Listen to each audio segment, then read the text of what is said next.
Hola, ¿qué tal? Bienvenidos a su clase de Derecho Penal. Estamos desarrollando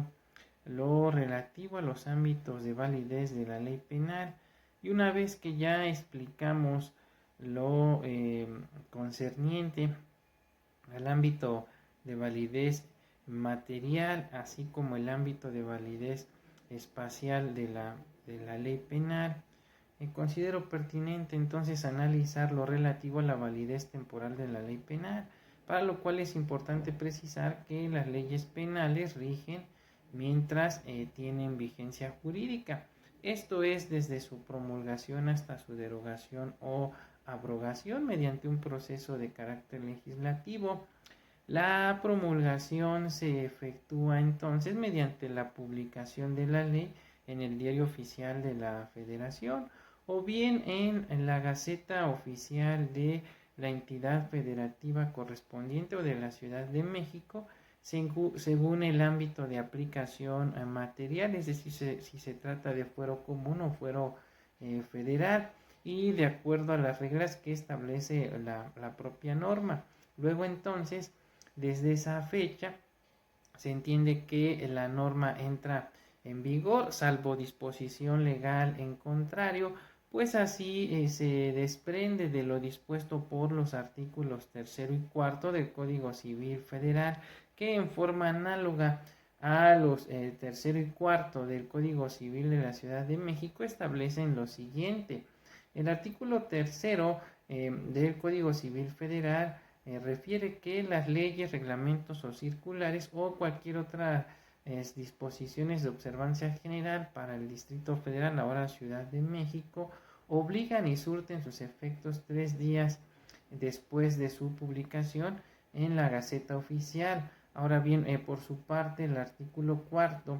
del ordenamiento legal en comento refiere que si la ley, reglamento, circular o disposición de observancia general para el Distrito Federal fija el día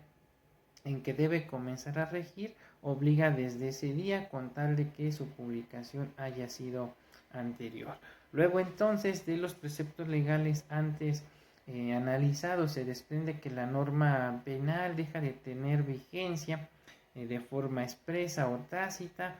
también puede ser total o parcialmente, pues así se desprende de lo dispuesto por el artículo 9 del Código Civil Federal, el cual expresamente dispone lo siguiente. Artículo 9. La ley solo queda abrogada o derogada por otra posterior que así lo declare expresamente o que contenga disposiciones total o parcialmente incompatibles con la ley anterior. Dice, ahora bien, al efecto, hay que recordar que por derogar se entiende que la ley deja de tener vigencia de manera parcial, es decir, lo que se modifica puede ser un artículo, un párrafo o un capítulo del Código Penal o de una ley en especial, mientras que por abrogar se entiende dejar sin efectos todo el ordenamiento jurídico. En este caso entonces, cuando se emite un nuevo ordenamiento, como lo sucedió en su momento cuando se creó el código, el denominado nuevo código para el entonces Distrito Federal y ahora Ciudad de México, deja de tener entonces vigencia el anterior para que entre en vigor un nuevo ordenamiento. Ahora bien, el principio general en materia penal,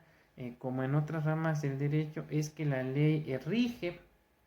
los hechos acaecidos durante su vigencia. No rige, en cambio, los que ocurran con posterioridad a su derogación o a su abrogación. En ese orden de ideas, entonces, la aplicación de la ley penal en el tiempo está regida en primer lugar por las disposiciones del artículo 14, párrafo primero y tercero de nuestra Constitución Federal, y por supuesto también en las legislaciones secundarias, como puede ser el artículo 56 del Código Penal Federal, así como 9 y 10 del Código Penal para la Ciudad de México, Eh, por eso es que en su oportunidad se estableció que el principio de reserva de ley, además de su sentido estricto de legalidad, pues también tenía un sentido de irretroactividad inseparable de aquel. De acuerdo a esto, entonces, la ley penal rige los hechos acaecidos únicamente durante su vigencia y exclusivamente ella puede hacerlo de tal modo que aún y después de derogada seguirá su vigencia para los efectos de juzgar los hechos que acontecieron antes de su derogación o su abrogación. Bajo la anterior tesitura, el principio de irretroactividad de la ley penal que está eh, consagrado por el artículo 14, párrafo primero y tercero de la Constitución Federal, no está establecido de manera absoluta. Asimismo, la disposición en comento refiere que la ley no se puede aplicar retroactivamente salvo que favorezca en este caso al afectado. Ahora bien, de manera complementaria, las disposiciones del artículo 56 del Código Penal Federal, así como noveno y décimo del Código Civil para la Ciudad de México, pues nos ayudan a comprender lo que estamos refiriendo. De esta forma, el artículo 56 del Código Penal Federal refiere que cuando entre la comisión de un delito y la extinción de la pena o medida de seguridad entrara en vigor una nueva ley, se estará a lo dispuesto en la ley más favorable al inculpado o sentenciado, así como que la autoridad que esté conociendo del asunto o ejecutando la sanción aplicará de oficio la ley más favorable. En forma análoga,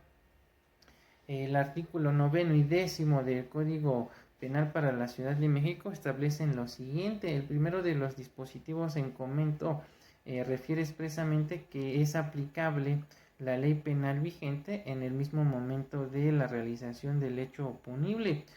Por su parte, el numeral 10 del Código Punitivo para la Ciudad de México refiere que cuando entre la comisión del delito y la extinción de la pena o medida de seguridad correspondientes entrar en vigor otra ley aplicable al caso, se estará lo dispuesto a la ley más favorable al inculpado o sentenciado, y que la autoridad que esté conociendo o haya conocido del procedimiento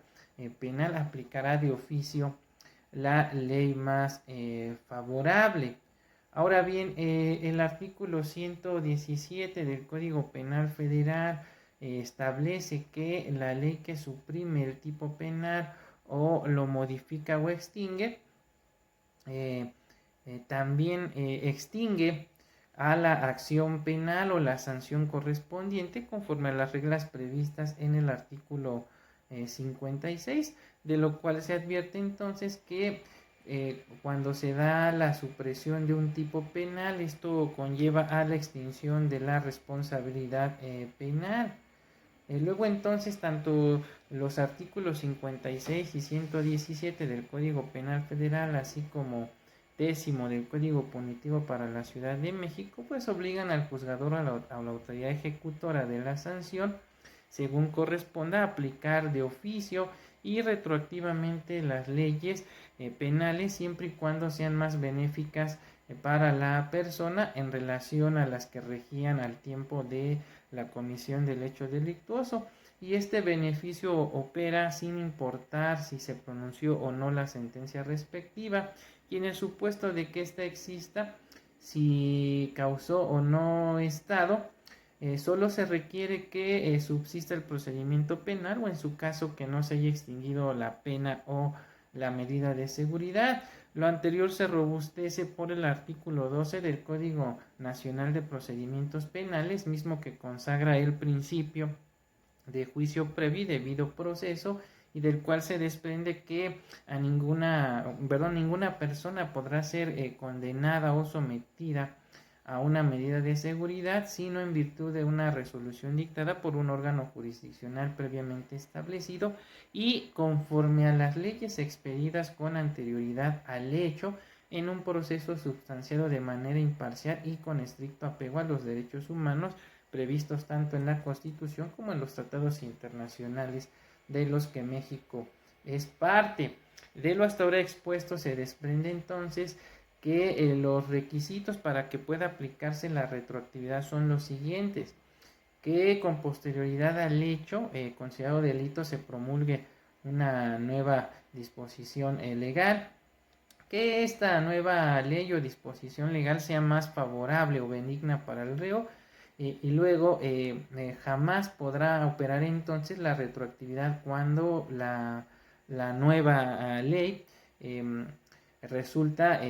perjudicial en este caso o más severa para el individuo. Y finalmente que los hechos se hayan cometido bajo una antigua ley. Esto se relaciona con la determinación del momento en que se cometió el delito. Al efecto resulta aplicable la tesis aislada con número de registro 251.000, correspondiente a la novena época y proveniente del segundo tribunal colegiado del quinto circuito, y que lleva por rubro retroactividad de la legislación penal. Debe aplicarse la ley que resulte más benéfica al reo, y que en términos generales establece que si en el lapso comprendido desde la comisión del ilícito a la fecha de la sentencia reclamada ocurren diversas reformas al Código Penal aplicable,